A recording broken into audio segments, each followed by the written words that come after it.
हम लोग सीख रहे हैं स्थिर वैद्युत विभव तथा धारिता, इलेक्ट्रोस्टैटिक पोटेंशियल एंड कैपेसिटेंस। देखो मैं शुरू में आपके साथ 2-4-5 मिनट इसलिए कनेक्ट हो जाता हूं ताकि सारे बच्चे भी जुड़ जाएं और एक चीज मोटिवेशन हमारे अंदर आ जाए, पॉजिटिविटी आ जाए कि हाँ सीखना ही है, इसके अलावा कोई दूसरा ऑप्शन नहीं है। इस वजह से मैं आप सभी के साथ, जैसे खाने के साथ थोड़ा सा सलाद जरूरी है और अपने ऊर्जा को कार्य करने के लिए खाना जरूरी होता है, वैसे ही पढ़ने के लिए मोटिवेशन जरूरी होता है। इस बात को हमेशा याद रखें। अच्छा, तो देखो स्थिर वैद्युत विभव तथा धारिता, इलेक्ट्रोस्टैटिक एंड पोटेंशियल, ये इलेक्ट्रोस्टैटिक पोटेंशियल एंड कैपेसिटेंस, ये आपका चैप्टर चल रहा है। इसमें आप लोगों ने अभी तक स्थिर वैद्युत विभव के बारे में ही पढ़ने का प्रयास किया है, अभी धारिता से संबंधित कोई बात नहीं की गई। धारिता से संबंधित आगे बात की जाएगी वीडियो लेक्चर्स में। धारण करने की क्षमता अर्थ होता है किसी भी वस्तु द्वारा, आगे बात करेंगे। वैद्युत विभवांतर हम लोगों ने पढ़ा था, क्या पढ़ा था कि डेल्टा वी बराबर दो बिंदु आवेश वैद्युत क्षेत्र के भीतर कोई दो बिंदु है, एक बिंदु है ए, एक है बी, और ये पूरे में वैद्युत क्षेत्र फैला हुआ है। और अगर हम किसी आवेश को और वहां पर हम प्रयोग करने के लिए धन परीक्षण आवेश लेते हैं, क्योंकि प्रायोगिक रूप से हम इसी को प्रयोग करते हैं, इसे धन परीक्षण आवेश बोला जाता है।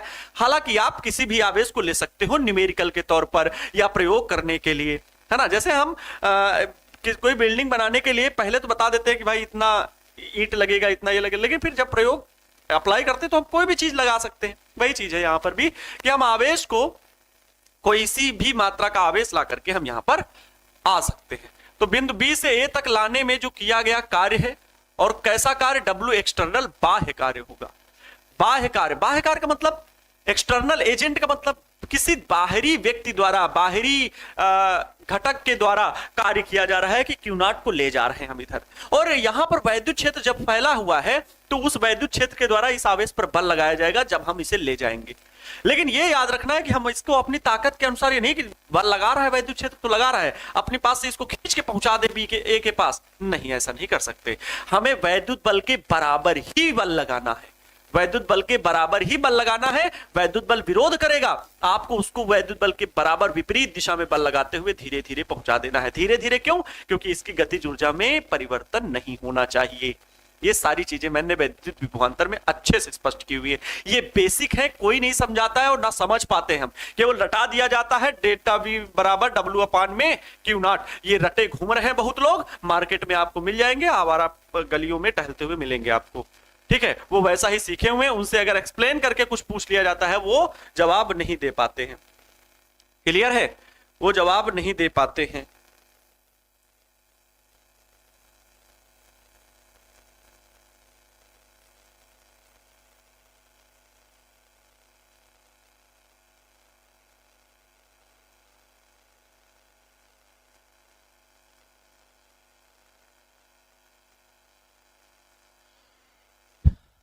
ठीक है, हाँ देखो, तो ये चीजें कॉन्सेप्ट क्लियर करके जरूर पढ़ना, क्या हो रहा है, क्यों हो रहा है, इन बातों को सब समझ के चलिएगा। तो आवेश को हम यहां तक लाते हैं। तो वैद्युत विभवांतर क्या होता है? वैद्युत विभवांतर होता है डेल्टा वी बराबर, डेल्टा वी क्या है? तो V A minus V B. Sir क्या V B minus V A लिख सकते हैं? नहीं, V B minus V A लिखेंगे, कब लिखेंगे? वो उस कंडीशन में जब हम आवेश को ए से बी ले जाएंगे, क्योंकि जो परिवर्तन निकलता है वो final point minus initial point, मतलब अंतिम बिंदु माइनस प्रारंभिक बिंदु। आपको मैंने एग्जांपल देके भी समझाया था कि आप 10 किलोमीटर पे खड़े हुए हैं अपने घर से, उसके आगे, लेकिन 10 किलोमीटर के बाद आप 15 किलोमीटर और आगे चल गए, तो कितने चले गए? 25। लेकिन आपसे कहा जाए कितना विस्थापन हुआ, तो 25 माइनस 10, तब आप अपना पूरा टोटल डिस्प्लेसमेंट बता पाओगे कितना? 15 किलोमीटर। भाई 10 किलोमीटर ऑलरेडी पहले से खड़े हुए थे, 15 आगे गए तभी तो 25 हुआ। तो ये चीजें आप सभी को सिखाई गई है। तो V A minus V B, ठीक। अच्छा, जब हम कब आवेश को बी से ए पर ला रहे हैं, तो हम यहां पर V A minus V B बराबर क्या होता है कि डब्ल्यू एक्सटर्नल जो कि बाह्य कार्य है बटे किया गया कार्य कितना किया गया, कार्य कितना किया गया, कार्य कितना कार्य तो डब्ल्यू एक्सटर्नल और आवेश क्यू नॉट। इसको हम लोगों ने परिभाषित भी किया था। किसी एक बिंदु पर विभव बताने के लिए हम कहां से? अनंत से लेकर के आते हैं, इनफाइनाइट से आवेश को लेकर के किसी भी बिंदु पर लेकर के आते हैं। एक बिंदु पर विभव बताने के लिए दूसरे बिंदु को 0 मान लिया जाता है, वो चीज याद करिए। अच्छा, तो डेल्टा वी बराबर अगर हम कहें, इसे तो लेकर के आना ही है, लेकर के इतनी दूरी आना ही है जितनी भी बीच की दूरी हो। लेकिन मैं मान ले रहा हूं इसको बहुत छोटा सा विस्थापन किया जा रहा है डी आर, एक छोटा सा विस्थापन। हमें आर दूरी टोटल लाना है, टोटल आर दूरी पर लेकर के इसको आना है, लेकिन पहले मैं मान रहा हूं कि इससे छोटा सा विस्थापन किया जाता है डी आर। तो कार्य बराबर हम क्या कह सकते हैं, डब्ल्यू बराबर क्या कह सकते हैं, कार्य बराबर होता है बल, और बल कैसा, बाह्य बल एफ एक्सटर्नल इंटू विस्थापन कितना डी आर। छोटा सा विस्थापन कर रहे हैं, कार्य को क्या मैं ये लिख सकता हूं यस और नो, आप कहोगे यस सर। डब्ल्यू एक्सटर्नल को हम F external into D R, बल गुणे विस्थापन बटे, ये कार्य का फार्मूला होता है, कार्य बराबर बल गुणे विस्थापन बटे क्यू नॉट, बल गुणे विस्थापन गुणे कॉस थीटा भी होता है, लेकिन थीटा यहां पर 0 डिग्री होगा, क्योंकि जिस दिशा में विस्थापन उसी दिशा में बल कार्य करेगा। तो cos 0 की वैल्यू 1 होती है, तो केवल बल गुणे विस्थापन हो गया बटे क्यू नॉट हो गया। अब एफ एक्सटर्नल की वैल्यू क्या है, तो ये जान लीजिए एफ एक्सटर्नल जो वैद्युत बल की वैल्यू है, वैद्युत बल कितना होता है, वैद्युत बल बराबर, एक नया फार्मूला बताने के लिए मैं आज इसे एक्सप्लेन कर रहा हूं, क्योंकि उस फार्मूले की आगे जरूरत पड़ेगी। वैद्युत बल बराबर होता है एफ ई बराबर क्यू नॉट इंटू ई। इस आवेश पर इतना बल लगेगा, वैद्युत क्षेत्र जो यहां पर फैला होगा उस वैद्युत क्षेत्र के द्वारा इस पर बल कितना लगेगा, क्यू नॉट इंटू ई, इतना बल लगेगा। लेकिन तब एफ एक्सटर्नल कितना होगा, एफ एक्सटर्नल इसके बराबर, परंतु विपरीत कार्य करता है, हमें उतना परिमाण का बराबर बल लगाना, लेकिन विपरीत दिशा में, तो minus Q naught into E होगा, यस और no, minus Q naught into E होगा। इसलिए डेल्टा बी बराबर मिल जाएगा, डेल्टा बी बराबर एफ एक्सटर्नल की वैल्यू रखिए minus Q naught into E, minus Q naught into E, into का क्या है डी आर है, और अपान में क्या है प्यारे बच्चों, क्यू नॉट, अपान में क्यू नॉट। तो ये क्यू नॉट से क्यू नॉट क्या मर गया, क्यू नॉट से क्यू नॉट मर गया, बचेगा क्या मेरे प्यारे बच्चों, बचेगा माइनस का ई इंटू डी आर। अब यदि आवेश को बिंदु बी से ए तक न कह के कहीं से भी लाना हो, मान लो अनंत से आर दूरी पर कहीं पर लाना हो, कहीं पर ए बिंदु से आर दूरी यहां लाना है, आर दूरी यहां भी हो सकती है, आर दूरी यहां भी हो सकती है, आर दूरी यहां भी हो सकती है, ठीक है, जहां पर वैद्युत क्षेत्र फैला हुआ है, तो अनंत से अगर हम लेकर के आए तब क्या फाइनल फार्मूला क्या बनाया जा सकता है, यदि आवेश को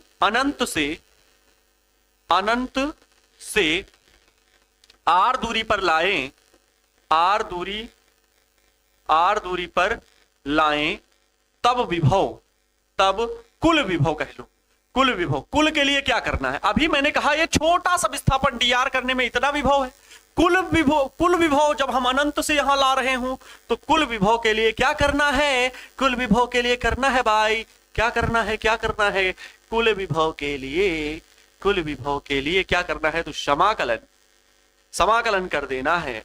कहां, तो भाई डेल्टा वी बराबर मिलेगा समाकलन, ये माइनस का मैं बाहर कर रहा हूं माइनस, और E into D R, limit क्या, तो लिमिट इन्फिनिटी से आवेश को ला रहे हैं कहां तक, आर दूरी तक ला रहे हैं। तो ये एक सूत्र बन जाता है, याद रखिए ये एक सूत्र बन जाता है, और इंपॉर्टेंट है ये सूत्र, ये एक सूत्र बन गया, ठीक है मेरे प्यारे बच्चों, याद रहेगा, ये एक सूत्र बन गया। मतलब वैद्युत क्षेत्र की सहायता से भी हम विभव निकाल सकते हैं, कार्य तो पता होगा तो निकाल ही सकते हैं, कार्य पता होगा तब तो निकाल ही सकते हैं हम, ये वाले सूत्र को तो प्रयोग ही कर सकते हैं, लेकिन साथ ही साथ अगर हमें वैद्युत क्षेत्र पता हो ई की वैल्यू, तब भी हम वैद्युत विभव प्राप्त कर सकते हैं। इन सूत्रों को आपको याद रखना है, जरूरत पड़ेगी। बात समझ गए, बेसिक क्लास जिसने देखी होगी वो ये बातें पूरी समझ गया होगा, और जिसने नहीं देखी थी तो थोड़ी थोड़ी बातें उसके पल्ले पड़ गई होंगी, क्योंकि वहां पर मैंने बहुत बेहतरीन तरीके से केवल विभवांतर मैंने ही पढ़ाया, पहला लेक्चर विभवांतर पर बेस्ड ही है, एकल बिंदु आवेश के कारण उत्पन्न वैद्युत विभव सब बताया है। चलो आज हम लोगों को पढ़ना है वैद्युत द्विध्रुव के कारण किसी बिंदु पर विभव और आवेशित गोले के कारण विभव, दो चीजें पढ़नी। हम लोग पिछले वीडियो लेक्चर में पढ़े थे वैद्युत द्विध्रुव के अच्छी स्थिति एवं निरक्षी स्थिति में वैद्युत विभव। अच्छी स्थिति में कितना आया था, V is equal to KP² upon में R, सॉरी KP अपान में R², जबकि निरक्षी स्थिति में 0 आया था। क्या सबको क्लियर है? अगर वो चीज क्लियर है तो किसी भी बिंदु पर वैद्युत विभव, ये इसलिए बता देना है क्योंकि जरूरत पड़ जाती है। वो दोनों सूत्र आपको याद होने चाहिए। इसमें मैं ज्यादा माना फलाना धमाका नहीं लिखूंगा क्योंकि मैंने वो सब लिखना आपको सिखाया है, और आप सभी ने बहुत जबरदस्त तरीके से हमें रिस्पांस भी दिया, yes sir yes sir yes sir, जिससे हमें आभास हुआ कि हाँ आप सभी लोग बहुत बेहतर परफॉर्म कर रहे हो, कि हम सर कर लेंगे, ये हमारा होमवर्क है, हम कर लेते हैं। और बिल्कुल अपने आप से सेल्फ स्टडी करना सीख जाओ। मुझे आपके कमेंट्स पढ़ने की जरूरत ना पड़े, मुझे आपको डाउट देखने की जरूरत ही ना पड़े कि हाँ मेरे बच्चे समझ रहे हैं, बात समझ रहे हैं। पीडीएफ भाई अपलोड हो जाएगा, जो चैप्टर खत्म हुआ है उसका चैप्टर का पीडीएफ आपको अपलोड कर दिया जाएगा, इसके लिए आप परेशान ना हो, ठीक है। बायोलॉजी जो बच्चे लिए हुए हैं पता है चैप्टर अपलोड हुआ है शायद, और हमें भी आप एप्लीकेशन में मुझे पता भी नहीं लगता है कब अपलोड होने वाला है वैसे, तो जब भी अपलोड हो जाएगा 1-2 दिन में अपलोड हो जाएगा। उसको थोड़ा सा डिजाइन देना पड़ता है बस, बाकी आपको दिखाया था मैंने कि लिखा हुआ है, एक चैप्टर नहीं आगे 2-3 चैप्टर लिखे हुए हैं, मतलब पूरा लिखा हुआ है, ठीक है। वो आपको प्रोवाइड कराई जाएगी मेरे द्वारा लिखी हुई हैंड रिटन नोट्स, ठीक है, ये चीज याद रखिए। चलो तो देखो, वैद्युत द्विध्रुव के कारण किसी बिंदु पर वैद्युत विभव, मतलब कोई वैद्युत द्विध्रुव है, ये मान ले रहे हैं कि ये वैद्युत द्विध्रुव है ये एक वैद्युत द्विध्रुव है, क्लियर प्यारे बच्चों, ये एक वैद्युत द्विध्रुव है। वैद्युत द्विध्रुव कैसा है, तो जो वैद्युत द्विध्रुव है 2 आवेशों से मिलकर बना है, -q तथा +q आवेशों से मिलकर बना है। ए बी एक वैद्युत द्विध्रुव है जो -q तथा +q आवेशों से मिलकर बना है। इनके बीच की दूरी कितनी है, तो बीच की दूरी है भाई 2l। कितनी दूरी है, 2l है। बीच की दूरी कितनी है, तो बीच की दूरी है 2l, मैं 2l लिख रहा हूं, देख लो ध्यान से। बीच की दूरी कितनी प्यारे बच्चों, तो 2l है। अगर मैं कहूं वैद्युत द्विध्रुव के किसी भी बिंदु पर निकालिए वैद्युत क्षेत्र, चाहे यहां निकालो, यहां निकालो, यहां निकालो, अच्छी निकालो, निरक्षी निकालो, कहीं भी निकालने के लिए कहा जाए तो आप क्या करो, आपके पास कौन सा सूत्र है, आप कहोगे नहीं है सर क्योंकि अच्छी और निरक्षी वाला तो है लेकिन ये नहीं है। तो हम गणना तो कोई भी करते हैं तो मध्य बिंदु से करते हैं, तो मान लेते हैं भाई इसका मध्य बिंदु ये रहा, ठीक है, मध्य बिंदु ये रहा, मध्य बिंदु ओ है, ठीक है, मध्य बिंदु ओ है। मध्य बिंदु ओ से किसी भी बिंदु पर हमें वैद्युत क्षेत्र निकालना है, तो मान ले रहे हैं कि मध्य बिंदु ओ से कहीं भी ले सकते हो, कैसी भी, तो मैं लेकिन वो दिशा किधर लेनी वो भी याद रखना। तो वैद्युत द्विध्रुव आघूर्ण की दिशा क्या होगी, तो माइनस से प्लस की ओर। वैद्युत द्विध्रुव आघूर्ण की दिशा किधर होगी प्यारे बच्चों, ये वैद्युत द्विध्रुव आघूर्ण की दिशा होगी जिसे हम क्या बोलेंगे, पी। पी से डिनोट करते हैं वैद्युत द्विध्रुव आघूर्ण, ऋण आवेश से धन आवेश की ओर होती। पी की वैल्यू क्या होती, P equal to Q into 2l होता है, बीच की दूरी का गुणनफल और किसी एक आवेश का परिमाण, क्योंकि दोनों आवेश बराबर होते हैं।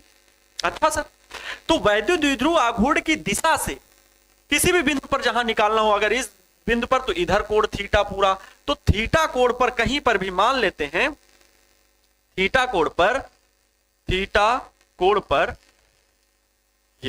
थीटा कोण पर कहीं पर कोई बिंदु ले सकते हैं। ये मान लो थीटा कोण पर मैं एक बिंदु ले रहा हूं, ये थीटा कोण पर यहां पर कोई बिंदु है P, इस बिंदु P पर उत्पन्न विभव बताना थीटा कोण पर। कितना, थीटा कोण पर कितनी दूरी पर, तो r दूरी पर।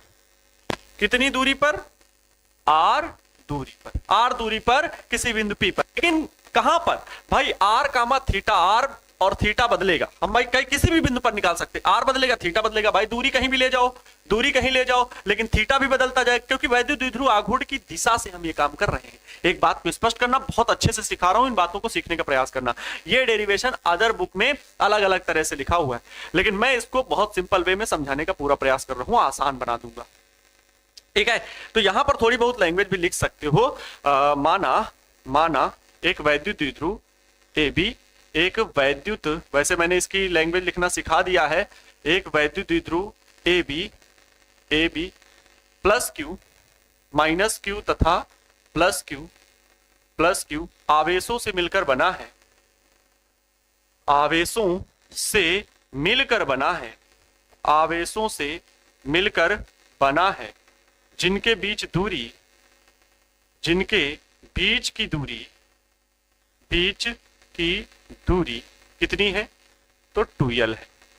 जिनके बीच की दूरी कितनी है, 2l है। वैद्युत द्विध्रुव आघूर्ण की दिशा से, वैद्युत द्विध्रुव आघूर्ण की दिशा से, आघूर्ण की दिशा क्या, वेक्टर P जो देख रहे हो चित्र में, आघूर्ण की दिशा से थीटा कोण पर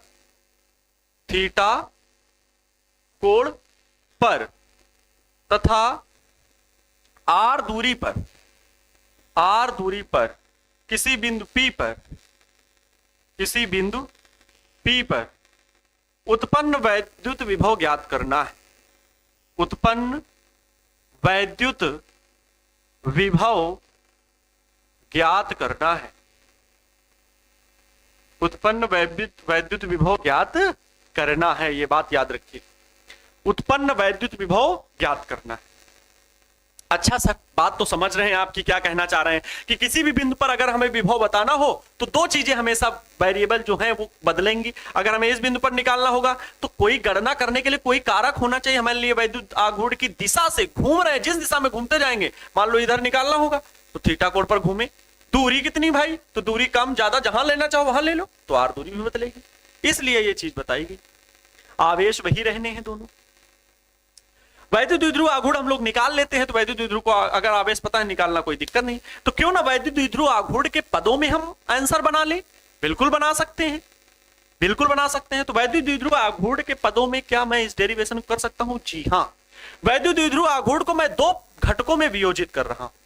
वैद्युत द्विध्रुव आघूर्ण को दो घटकों में, वैद्युत द्विध्रुव आघूर्ण को, द्विध्रुव आघूर्ण को, वैद्युत द्विध्रुव आघूर्ण मतलब प्यारे बच्चों क्या, वेक्टर P को दो घटकों में वियोजित करने पर, दो घटकों में वियोजित करने पर या तोड़ने पर, दो घटकों में वियोजित करने पर, दो घटकों में वियोजित करने पर। सर ये क्या है, मुझे तो नहीं पता, मैंने सर फर्स्ट ईयर नहीं पढ़ा था।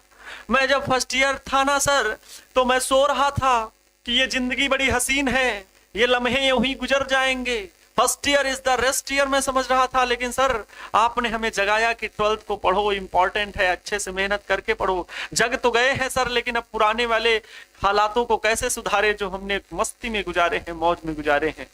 तो कोई नहीं, थोड़ा सा सुधारने के लिए आप लोग भी जाके प्रयास कर लेना, उन चैप्टर्स को देख लेना। और फिलहाल मैं आपको थोड़ी सी मदद के लिए बता दे रहा हूं कि जब कोई सदिश राशि, मान लो ये है सदिश राशि, वेक्टर ए मान लो है, ठीक है, ये सदिश राशियां, सदिश राशियां अदिश राशियां तो पता ही होती हैं, जिनकी दिशा भी होती, परिमाण भी होता है। अदिश राशियां वे होती हैं जिनकी दिशा नहीं होती, केवल परिमाण होता है। अब एक्स वाई जेड, अब दिशाओं का मतलब चार दिशाएं, पूर्व पश्चिम उत्तर दक्षिण नहीं, दिशाएं यहां पर एक्स वाई जेड ली जाती। अब उन दिशाओं के अंतर्गत कोई सदिश इस प्रकार से है, तो इसको हमें दो घटकों में वियोजित करना है। कैसे वियोजित किया जाता है? तो इसके टेल से हम दो अक्ष खींच सकते हैं, एक वाई अक्ष हो गया, एक जेड अक्ष, एक एक्स अक्ष हो गया, ठीक। अब जहां कहीं भी ऐसे बना हो कोई भी सदिश है, ये वेक्टर ए है, और अगर एक्स अक्ष के साथ ये कोण ऐसे थीटा बना रहा है, तो इस सदिश को हम दो कंपोनेंट में तोड़ सकते हैं। कैसे तोड़ा जाता है? तो जिस अक्ष के साथ कोण बन रहा होता है वो उसका आधार घटक होता है, और आधार घटक आता है a cos थीटा हो जाएगा। a cos थीटा होता है आधार, क्योंकि लाल बटे कक्का जो होता है आधार बटे कर्ण होता है। ये कर्ण हुआ, ये आधार हुआ, ठीक है। तो इसकी वैल्यू आती है आधार बटे कर्ण, आधार बटे कर्ण किसकी? cos थीटा की। तो इस कर्ण की वैल्यू लंब के आधार के लिए क्या हो जाती? केवल a cos थीटा हो जाती। अब इस आधार पर जो लंब रेखा है वो इसी ये सदिश ए का ही घटक हो जाता है, ऊर्ध्व घटक। इसे ए साइन थीटा कहते हैं क्योंकि ये लंबवत घटक है। अगर सर यही चीज ऐसे लिखी हो, मान लो ये वेक्टर, ये वाई अक्ष, ये एक्स अक्ष, और ये वेक्टर खींचा गया, यहां पर कोण थीटा बन रहा हो, ये वेक्टर ए है, अगर ये कोण थीटा दिया हो तो बिल्कुल कोई दिक्कत नहीं। जिस अक्ष के साथ कोण थीटा बन रहा है वो आपका घटक कॉस वाला होगा, ए कॉस थीटा। कैसे आता है वो सब सिखाया गया है बहुत अच्छे से, लाल बटे कक्का में जाओ, इसकी वैल्यू निकालो। अरे लंब बटे आधार करके त्रिकोणमिति से समझते हो। तो अब इस रेखा पर लंब कौन है? ये है भाई। इस रेखा पर लंब कौन है? 90 डिग्री का कोण इन दोनों में भी बन रहा है ना, एक्स वाई में। तो क्या हो जाएगा यहां पर ये कौन सा घटक? ये हो जाएगा ए साइन थीटा। अब ये ए साइन थीटा बन गया क्योंकि इस पर ये लंब है, क्योंकि ये कोण अब दिया गया है। इन चीजों को मैंने सिखाया था, ठीक है, क्लियर है? किसी को कोई दिक्कत नहीं होनी चाहिए, मैंने केवल समझाया है, ठीक है, क्योंकि ये बार बार समझा चुके हैं, कई बार मैं बता चुका हूं। जो बच्चे रेगुलर जुड़ते हैं इसका जिक्र मैं कई बार कर चुका हूं। तो यहां पर वेक्टर P को जो दो घटकों में वियोजित कर रहे हैं, बहुत ही अच्छे तरीके से देखिएगा, क्योंकि इसको आप दोबारा ऐसे समझ नहीं पाओगे, ठीक है। देखो देखो, ध्यान से देखना, इसको दो घटकों में मैं वियोजित कर रहा हूं। ये कोण थीटा है, ये कौन सा है, ये आपका वेक्टर पी है। ये क्या है, वेक्टर पी है, मतलब वो वैद्युत द्विध्रुव आघूर्ण है ना, इसका ये घटक जिसके साथ कोण बन रहा है, तो ये घटक क्या होगा, पी कॉस थीटा होगा। इस घटक के लंबवत ये घटक कौन सा होगा, पी कॉस थीटा होगा। ये भाई वेक्टर पी अभी लिख दूंगा। और इसका लंबवत घटक क्या होगा, इसका लंबवत घटक यहां से इस पर लंब, इस रेखा पर लंब भाई मैं बोल रहा हूं, बहुत ध्यान से समझना। बोले तो ये देखो, अब मैं कह क्या रहा हूं कि ये प्यारे जो बच्चों है, ये है पी कॉस थीटा, ये है पी कॉस थीटा, और इसके लंबवत घटक ये वाला गया ना, ये है P sine theta. Sir vector P कौन सा है, तो ये है वेक्टर पी, ये वेक्टर पी है, ये इसके साथ कोण बना रहा है थीटा। मैंने अभी बताया कि ये कोण अगर इसके, ये वेक्टर पी वैसा ही बन रहा है कुछ जैसा अभी समझाया, तो ये कोण पी कॉस थीटा, ये पी साइन थीटा। अब दो वो हो गए वैद्युत द्विध्रुव आघूर्ण। पहले वाले में हमने अच्छी स्थिति के लिए देखो, अब इससे आर दूरी पर मान लो निकालना है, ये पी कॉस थीटा, ये पी साइन थीटा, ये लंबवत इसके घटक होगा बिंदु पी, और इसके पी कॉस थीटा के अच्छी स्थिति में बिंदु पी है। ध्यान से समझ लो, मैं इस चीज को यहां पर एक्सप्लेन कर रहा हूं, बहुत अच्छे से लिख दे रहा हूं। करने पर पी कॉस थीटा के अच्छी स्थिति में, अच्छी स्थिति में बिंदु पी है। कहां है, बिंदु पी है। और पी साइन थीटा के निरक्षीय स्थिति में बिंदु पी है, निरक्षीय स्थिति में बिंदु पी है। ठीक है, बिंदु पी है। अब हमें अगर नेट वैद्युत विभव यहां पर बिंदु पी पर कुल विभव चाहिए, बिंदु पी पर कुल विभव, बिंदु पी पर कुल विभव, तो अगर हम लोग देखें तो हम लोग केवल P के कारण निकालते तो आता ही, लेकिन हमने P को दो घटकों में वियोजित कर लिया, एक अच्छी और निरक्षी स्थिति ये बने, और इनके द्वारा बिंदु P पर देखो, ये इस P साइन थीटा के निरक्षी स्थिति पर है, और ये P कॉस थीटा के अच्छी स्थिति में बिंदु P है। तो अच्छी स्थिति का हमें वैद्युत द्विध्रुव के कारण वैद्युत विभव का सूत्र पता है, और निरक्षीय स्थिति के कारण भी वैद्युत द्विध्रुव का सूत्र पता है, वैद्युत विभव का सूत्र पता है वैद्युत द्विध्रुव के कारण। तो हम यहां पर बिंदु P पर कुल विभव निकाल सकते हैं, Vp = Vp cos थीटा, क्योंकि ये अच्छी स्थिति में है, ब्रैकेट में लिख दे रहे हैं अच्छी, ध्यान समझना, प्लस और Vp sin थीटा, मतलब P sin थीटा के कारण वैद्युत विभव, दोनों को जोड़ना है। ये निरक्षीय स्थिति में है, इसके निरक्षीय स्थिति में बहुत अच्छे से वहां पर चित्र पर एकदम एक्सप्लेन कर दिया। अच्छा, आप देखो अगर ऐसा है तो बिंदु P पर विभव कितना होगा, Vp = Vp cos थीटा। अच्छी स्थिति के कारण वैद्युत विभव कितना होता है, तो आप कहेंगे सर Kp में बीच की दूरी r² ये होता है, यस और नो। लेकिन यहाँ P नहीं है, यहाँ P cos थीटा है, तो Kp cos थीटा होगा प्यारे बच्चों, क्योंकि उसका घटक एक पार्ट, दूसरा पार्ट इसका है P sin थीटा, जो कि निरक्षीय स्थिति में है। तो Vp sin थीटा का जो होता है वो 0 होता है। भाई निरक्षीय स्थिति का क्या होता है, वैद्युत विभव 0 होता है। वैद्युत द्विध्रुव के कारण निरक्षीय स्थिति पर वैद्युत विभव 0 होता है, कल प्रूव कराया गया। तो वहां पर उसके लिए क्या हो जाएगा, 0 हो जाएगा, केवल ये वैल्यू, यही हो गया वैद्युत विभव। Vb = Kp cos theta, Kp cos theta upon में r², या K की वैल्यू लिख सकते हो, क्या होती है बोले तो 1/4πε0 P cos थीटा अपान में r²। सर ये तो बड़ा आसान लगा, हमारी किताब में तो बहुत भारी भरकम दिया हुआ है। जी हाँ, लेकिन ये सूत्र आपको याद रखना, ठीक है। इतने वोल्ट विभव उत्पन्न होता है, कहां पर, किसी भी बिंदु पर। कॉस थीटा की वैल्यू कहीं पर भी रख लो, निरक्षी अच्छी स्थिति के लिए रखो। अच्छी स्थिति के लिए थीटा बराबर ये जो थीटवा है, ये थीटवा, ये वाले थीटवा की मैं बात कर रहा हूं। अगर 0 रखोगे तो ध्यान समझो, यहां पर देखो थीटा बराबर 0 रखो, cos 0 की वैल्यू 1, cos 0 की वैल्यू 1, तो क्या आएगा, Vp = क्या आ जाएगा बोलो, Kp, और cos थीटा की वैल्यू मतलब cos 0 की वैल्यू 1, Kp अपान में r²। बोलो अच्छी स्थिति में क्या यही सूत्र था, आप कहेंगे यस सर। अगर मैं निरक्षी की बात करूं तो ये कब आया है? जब थीटा बराबर क्या है? 0 डिग्री। और जब थीटा बराबर 90 डिग्री, निरक्षीय स्थिति में यही तो होता है, थीटा बराबर 90 डिग्री। रख के देख लो यहां पर क्या आएगा, V P is equal to क्या आएगा, के पी कॉस 90 डिग्री। कॉस 90 की वैल्यू कितनी होती है? 0। तो क्या आएगा? 0। वीपी बराबर क्या निरक्षीय स्थिति में यही मान होता है? यस, ये जवाब होगा। क्लियर है? ठीक है, डेरिवेशन आसान था। नेक्स्ट है मेरे प्यारे बच्चों, नेक्स्ट है आवेशित गोले के कारण विभव। टाइम भी देखते रहना भाई। आवेशित गोले के कारण विभव,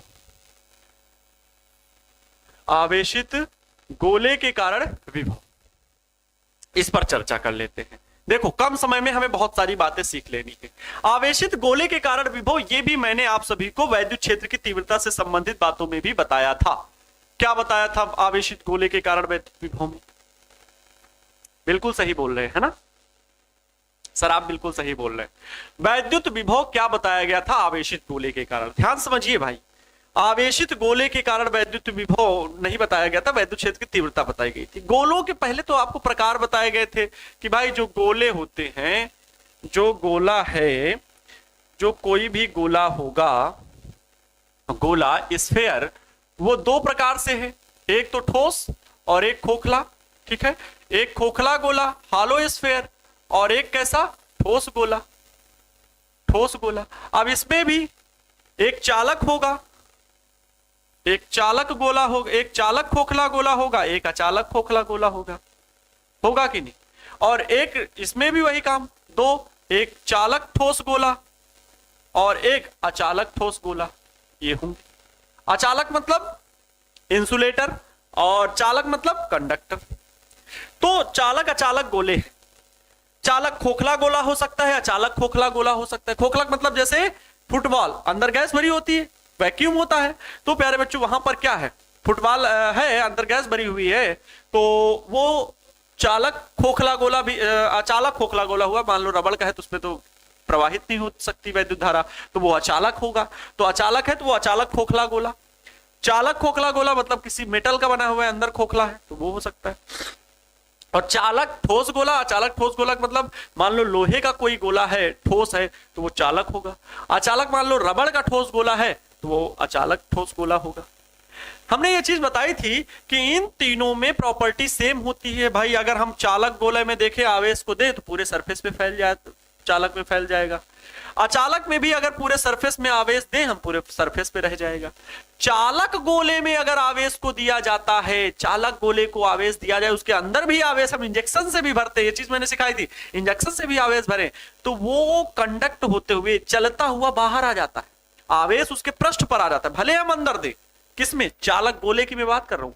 ठोस है, अंदर मैं आवेश भेज रहा हूं लेकिन अंदर नहीं रुकता आवेश, आवेश चल करके कहां आ जाता है? सरफेस पर आ जाता है। तो ये चालक। लेकिन अचालक में क्या होता है प्यारे बच्चों? ये कंडीशन इसकी अलग है। अचालक में ये सबसे अलग है। अचालक में हम अगर ठोस अचालक गोला है, रबड़ का है, अंदर सिरिंज से भर के आवेश देंगे तो फिर अंदर ही रह जाएगा, पूरे गोले में आवेश फैल जाता है। इन चीजों को मैंने सिखाया था। ये गोला है, इस पर पूरा आवेश जो है इसके भीतर भी रह जाएगा, भीतर जहां देंगे वहीं पर आवेश रहेगा। जबकि इन तीनों की कंडीशन क्या थी? सेम थी। इन तीनों की कंडीशन क्या थी? इन तीनों की कंडीशन मैंने बताया था सेम रहेगी। जहां देंगे आवेश तो सरफेस पर फैल जाएगा, सरफेस पर रहेगा। इन तीनों में आवेश अगर हम एक समान रूप से वितरित करें तो सरफेस पर रहेगा। चालक ठोस गोला भी है तो वो भीतर हम आवेश दिए लेकिन वो फैल करके चल करके ऊपर बाहर ही आ जाएगा। ये तीनों कंडीशन एक जैसे, ये अलग होता है। हमसे हमारे एग्जाम में प्रश्न जो पूछता है इस जगह से पूछता है, ये आपके सिलेबस में है, ये आपके सिलेबस में नहीं, लेकिन पढ़ सकते हैं इसको जानकारी के लिए। फिलहाल मैं इनको बताऊंगा, ठीक, और इसको आप निकाल भी सकते हैं, कोशिश भी करूंगा, बता दूंगा समय पर, लेकिन अभी इनको हमको डिस्कस करना है। आवेशित गोले के कारण विभव। तो आइए सीखते हैं आवेशित गोले के कारण विभव। आवेशित गोले के कारण विभव, माना कोई कैपिटल आर त्रिज्या का एक गोला है, आवेशित गोला है। चलिए बनाना शुरू करते हैं, अच्छे से समझिएगा। माना कोई एक कैपिटल आर त्रिज्या का एक आवेशित गोला है।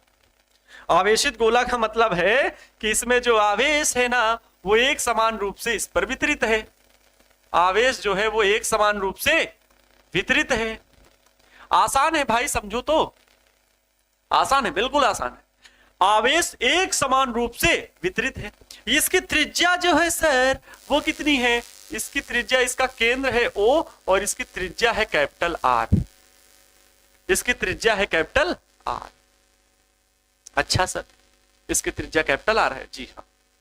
इस पर कैपिटल Q कूलाम में मान ले रहा हूं आवेश पूरे सरफेस पर फैला हुआ है।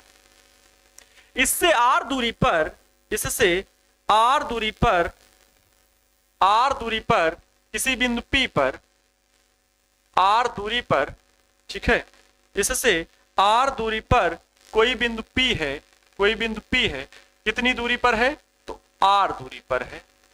R दूरी पर किसी बिंदु P पर, किसी बिंदु P पर उत्पन्न वैद्युत विभव बताना। भाई आवेशित गोले के कारण ना, ये गोला चालक भी हो सकता है तो भी सरफेस पर आवेश आ जाएगा, खोखला चालक है तब भी सरफेस पे आ जाएगा, अगर अचालक गोला है तब भी हम पूरे सरफेस में एक समान रूप से वितरित कर सकते हैं आवेश को, तो उसके कारण उत्पन्न वैद्युत विभव बताना है बिंदु P पर। अब बिंदु पर P पर विभव बताने के लिए फिर वही काम क्या है भाई, V बराबर डेल्टा V आपको बताना है। और अच्छा, अब इसके कारण बिंदु कहां ले रहे हैं हम? पहले बाहर निकाल रहे हैं, आवेशित गोले के बाहर। पहली स्थिति में हम कहां निकाल रहे हैं? आवेशित गोले के बाहर, आवेशित या कह लो सीधे गोले के बाहर किसी बिंदु पर, ठीक है, गोले के बाहर किसी बिंदु पर, जैसे वहां पर निकाले थे वैद्युत क्षेत्र में, गोले के बाहर किसी बिंदु पर। क्योंकि देखो अब हम ये माना फलाना धमाका लिख लो, यहां पर लिख सकते हो सब, माना फलाना धमाका आपका होमवर्क है, जो मैंने अभी लैंग्वेज लिखी ये आपका होमवर्क है। मैं लैंग्वेज क्या बोल रहा हूं लिख लेना ध्यान से, क्या इससे लिखने की आपको हैबिट होगी, यही होमवर्क देना है। और क्या हम कहेंगे अब इसको डेरिवेशन तो करना ही करना है रिवीजन के लिए आपको घर पे बैठ के, लेकिन अब क्या इससे रिलेटेड अभी आप सवाल लगा पाओगे? नहीं लगा पाओगे। कोई नया अगली हेडिंग दे दें आपको कि जाइए कि डेरिवेशन कर लीजिएगा अगली, ठीक है, आप विभव प्रवणता कर लीजिएगा, पढ़ लीजिएगा, जाइए विभव प्रवणता और वैद्युत क्षेत्र की तीव्रता में संबंध निकालिएगा। होमवर्क है आपका, अगले हम चैप्टर पढ़ाएंगे आगे। ऐसा तो कर नहीं सकते, होमवर्क यही है कि सिखाई गई चीजों को आप खुद से अब करो, और बोल रहा हूं वो चीजें बस सीख लेना है। मैंने क्या बोला, इसकी पूरी लैंग्वेज लिखनी है कि माना एक कैपिटल R त्रिज्या का आवेशित, आवेशित Q कूलाम का आवेशित गोला है, या कह लो मैं फिर से बोल रहा हूं, माना कैपिटल R त्रिज्या का एक आवेशित गोला है जिसकी सतह पर कैपिटल Q कूलाम का आवेश एक समान रूप से वितरित है। गोले के केंद्र से R दूरी पर किसी बिंदु P पर उत्पन्न वैद्युत विभव की गणना करनी है।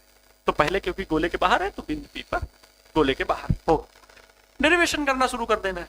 तो डेरिवेशन करने से शुरू करने से पहले हमें वैद्युत विभव पता करना है। वैद्युत विभव डेल्टा V बराबर क्या होगा? डेल्टा V बराबर हमारे मन में प्रश्न उठता है कि क्या होगा। तो डेल्टा V बराबर वही VA माइनस BB। तो VA माइनस BB का मतलब क्या है? डेल्टा V बराबर मैं क्या बात कर रहा हूं?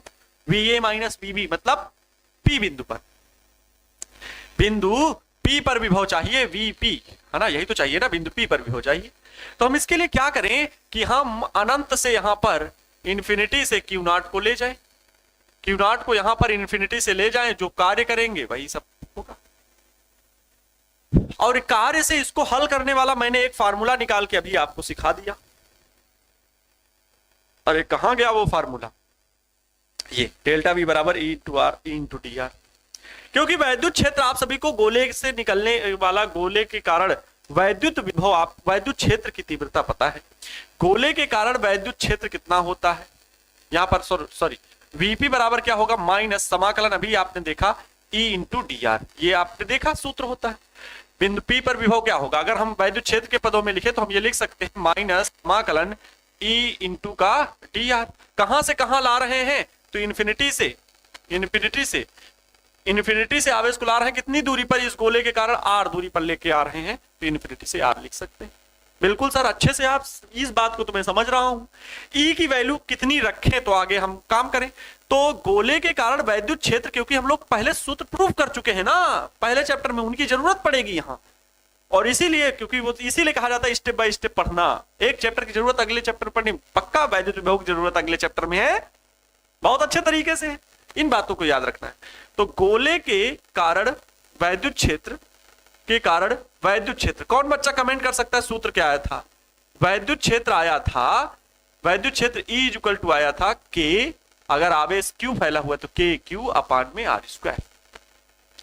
जो एकल बिंदु आवेश के कारण उत्पन्न वैद्युत क्षेत्र का सूत्र होता है वही गोले के कारण उत्पन्न वैद्युत क्षेत्र का सूत्र होता है।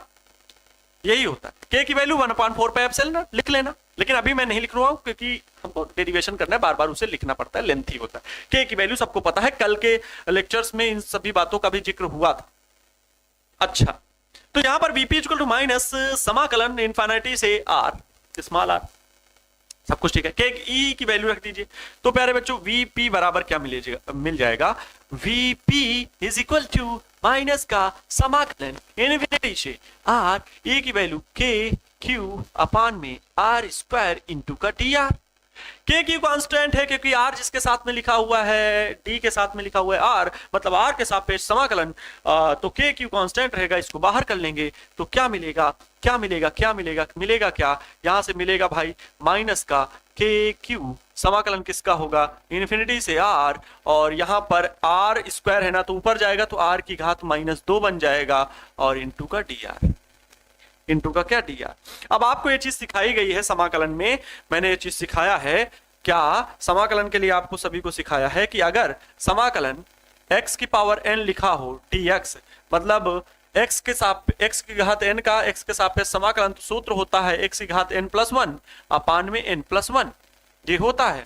तो यहां पर भी वही x की घात -2 लिखा हुआ है, मतलब r की घात -2 और इंटू का डी आर, वही चीज लिखी हुई है। ऊपर -2+1, नीचे भी -2+1, ये होगा। तो Vp बराबर क्या होगा? Vp बराबर होगा मेरे बच्चों माइनस के क्यू, ब्रैकेट बनाइए, और इसका समाकलन क्या करेंगे? r की पावर -2+1, नीचे भी -2+1, ब्रैकेट बंद कीजिए, लिमिट लिखिए, limit lower limit infinity, upper limit r। देखो ऊपर हल करो, -2 -1 आएगा, नीचे -2+1 -1 आएगा, लेकिन जो देखो इसको मैं लिख रहा हूं माइनस का के क्यू, ब्रैकेट बनाए, ऊपर आएगा माइनस का, ऊपर आएगा r की पावर में -1 अपान में, ये नीचे क्या बनेगा? -1 बनेगा, लिमिट इन्फिनिटी से r। तो ये -1 जो आएगा बाहर, इस माइनस के साथ मिलके प्लस हो जाएगा। तो Vp इज इक्वल टू अगला पद मिलेगा ये के क्यू प्लस का, और इन्फिनिट ब्रैकेट बनाइए, ये r की घात जो -1 लिखा हुआ है नीचे लाएंगे तो r की घात +1 बन जाएगा, +1 मैं नहीं लिख रहा हूं। लिमिट क्या? इन्फिनिटी से r, upper limit r, lower limit infinity. यहां से क्या मिलेगा? के क्यू अपर लिमिट 1 अपान में, अपर लिमिट r की जगह ही r लिखना है, माइनस फिर लोअर लिमिट लिखी जाती है, तो 1 अपान में लोअर लिमिट किसकी जगह? r की जगह इन्फिनिटी। 1 अपान इन्फिनिटी की वैल्यू कितनी होगी? तो 0 होगी, मतलब यहां पर आएगा के क्यू अपान में स्मॉल r, के क्यू अपान में स्मॉल r।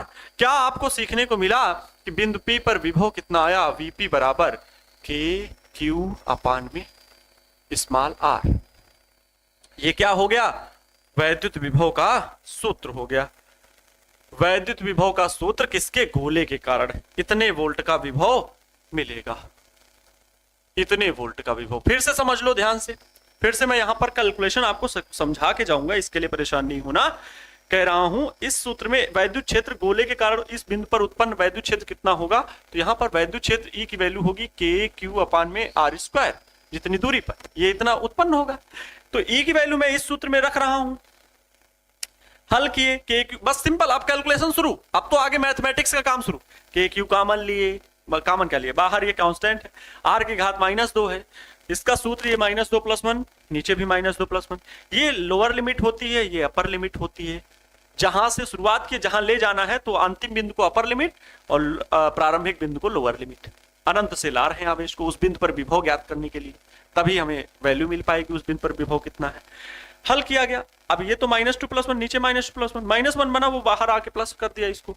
ये r की घात -1 तो नीचे कर दिया घात को प्लस करने के लिए, तो 1/r बन गया। लिमिट इसको कैसे हल करते हैं? तो पहले अपर लिमिट रखते हैं, जिसके सापेक्ष हम कर रहे थे, r के सापेक्ष कर रहे थे, जहां पर r है वहां पर पहले अपर लिमिट फिर लोअर लिमिट, माइनस लगा के, तो पहले अपर लिमिट फिर माइनस, लोअर लिमिट उसी जगह रख दिए। हल किए, के क्यू अपान आर आ गया। देखो के क्यू और ये आर से गुणा हो गया, ये टर्म तो जीरो हो गया ना, 1 अपान इनफिनिटी की वैल्यू 0, वो काम खत्म। के क्यू अपान में आर हो गया, ये आया के क्यू अपान में आर। अब क्या बताइए, यही वैल्यू एकल बिंदु आवेश के कारण उत्पन्न वैद्युत विभव की आई थी, याद करिए। यहां से आपकी ये वैल्यू वीपी बराबर आई 1 अपान में 4 pi epsilon naught 4 pi epsilon naught Q upon में आर। क्या यही वैल्यू एकल बिंदु आवेश के कारण थी? आप कहेंगे यस सर, एकल बिंदु आवेश के कारण यही सूत्र प्राप्त हुआ था। तो अर्थात गोले के कारण उत्पन्न वैद्युत विभव का सूत्र भी एकल बिंदु आवेश के कारण उत्पन्न वैद्युत विभव के बराबर है। जैसे एकल बिंदु आवेश के कारण उत्पन्न वैद्युत क्षेत्र की तीव्रता भी इतनी ही होती है, इतनी, और गोले के कारण भी उत्पन्न वैद्युत क्षेत्र की तीव्रता इतनी ही आती है।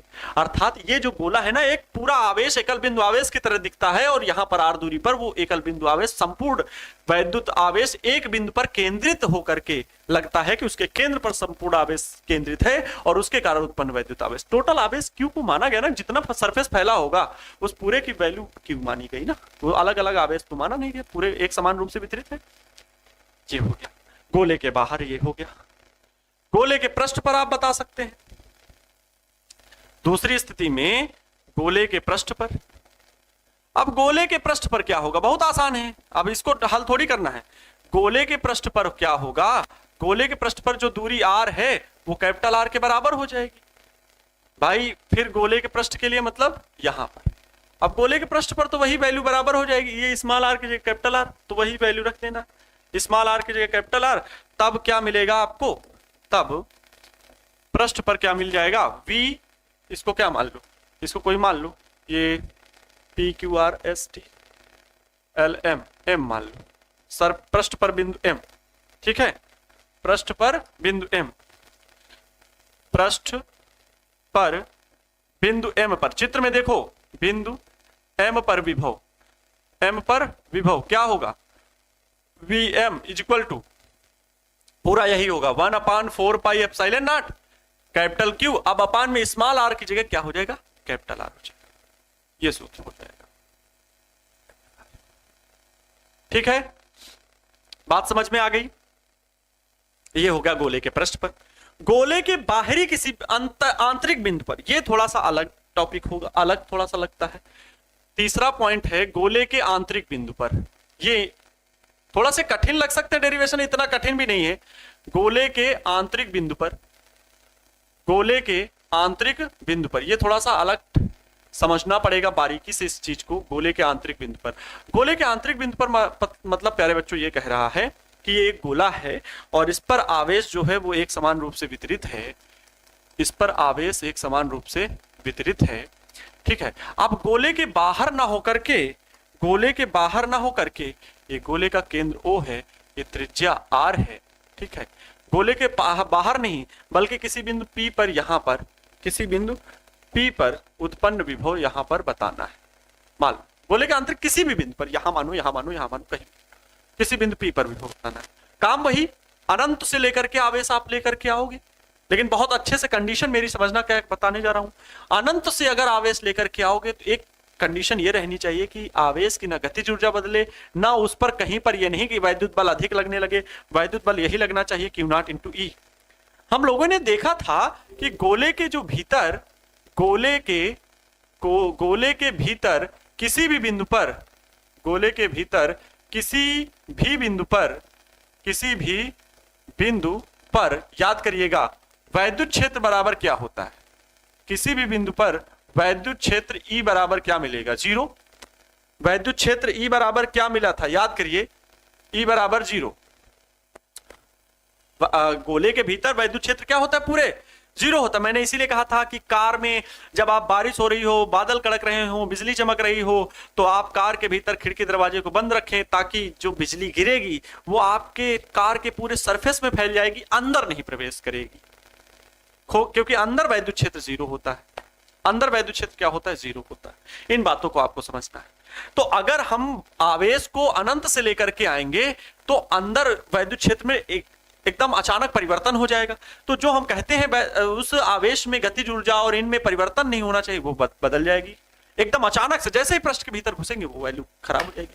अर्थात हम जो पोटेंशियल डिफरेंस, ये डेल्टा जो V बताते हैं, जो डेल्टा V बताते हैं, ये किसी बिंदु P पर और दूसरा बिंदु जो अनंत V इन्फिनिटी निकाल रहे थे, अब V इन्फिनिटी ना हो करके हम इसके भीतर ही कोई बिंदु लेते हैं, लेकिन वो वैल्यू हमें दूसरे बिंदु की विभव पता होना चाहिए। जैसे अनंत पर विभव पता होता है, अनंत पर विभव क्या होता है, v इंफिनिटी इक्वल टू क्या होता है, 0। ये पता होता है कि अनंत पर विभव शून्य होता है, लेकिन यहां कोई बिंदु है जिस पर विभव पता हो शून्य हो? जी हाँ, इसके एकदम सरफेस के पास में अगर हम मान ले कोई बिंदु, तो सरफेस के पास कोई पॉइंट P मान लें, तो इनके बीच अब हम Q0 को यहां से लेकर के हम यहां पर जाएंगे बिंदु P पर। कहां पर? सरफेस से लेकर के यहां पर जाएंगे। तो Vp माइनस Vs बराबर समाकलन माइनस E इंटू का dr।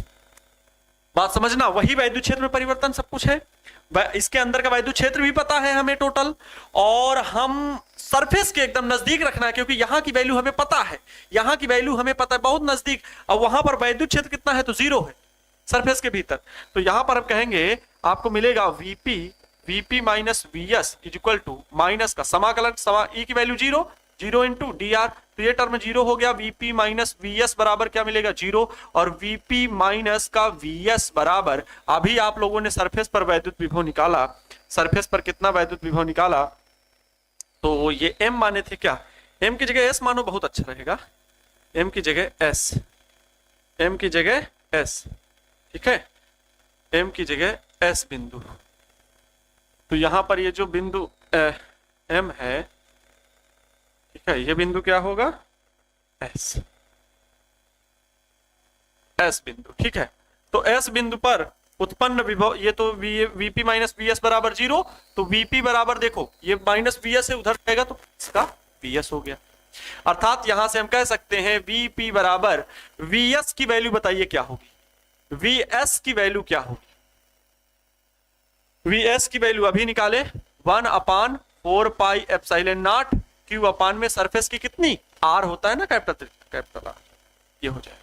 अब क्या इस बात से स्पष्ट हो रहा है, इस बात से यह स्पष्ट हो रहा है कि गोले के भीतर किसी भी बिंदु पर वैद्युत विभव, गोले के भीतर किसी भी बिंदु पर विभव जो पृष्ठ पर होगा वही गोले के भीतर होता है। ये क्या होता है, विभव नियत रहता है, विभव नियत रहता है। कहां नियत रहता है, तो गोले के भीतर नियत रहता है, गोले के भीतर। थोड़ा सा हम जल्दी जरूर बता गए हैं, ठीक है, गोले के भीतर नियत रहता है। क्लियर है मेरे प्यारे बच्चों, ठीक है, ओके, ये चीज भी आप सभी को समझ में आ गया होगा।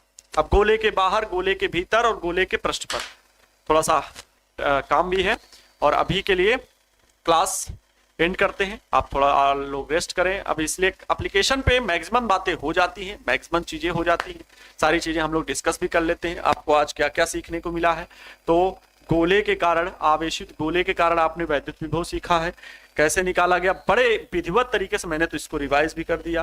गोले के पृष्ठ पर तो R के बराबर होगी त्रिज्या, इसी प्रकार गोले के आंतरिक बिंदु पर तो अंदर ही दो पृष्ठ के बीच का विभवांतर निकालना है। बहुत आराम से ये भी चीज समझ गए।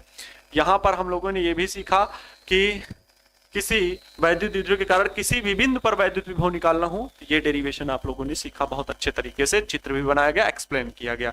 एक बार अगर नहीं समझ में आया हो तो मैंने रिवाइज भी कराया इसको, और आप लोग भी इसको एक बार रिकॉल जरूर कीजिएगा। आपको पूरा समय है कि अभी अगर केमिस्ट्री की क्लास थोड़ी सी आधे घंटे का समय है तो 5-10 मिनट इसको अपने आप से रिवाइज कर लीजिए, और फिर थोड़ा सा आप नाश्ता भी करके दूसरी क्लास के लिए तैयार हो जाइए। चलते हैं प्यारे बच्चों, मिलते हैं नेक्स्ट वीडियो लेक्चर में। इसी तरह आप सभी की तैयारी जारी रहनी चाहिए। नेक्स्ट वीडियो लेक्चर में हम लोग और अन्य बातें पढ़ेंगे इसी चैप्टर से रिलेटेड। खुश रहें, मस्त रहें, और दूसरों को भी खुश रखने का पूरा प्रयास करें। खूब जी तोड़ मेहनत करें। जय हिंद, वंदे मातरम।